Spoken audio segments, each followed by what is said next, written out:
पहले ये रील देखो, फिर हम कमेंट्स के मजे लेंगे। आइए देखते हैं, बैठ मजा आएगा।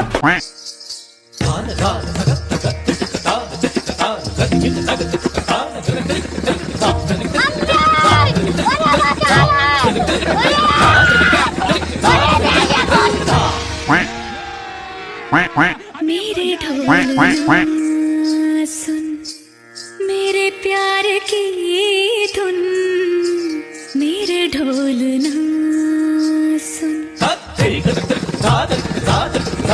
तो चलिए शुरू करते हैं बिना किसी डेडिकेशन के। किसने बनाया ये मुजस्समा?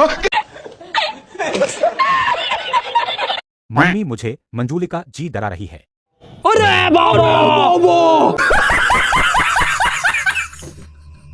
ये चंद्रमुखी तो बगीचे में भी रहने लगी।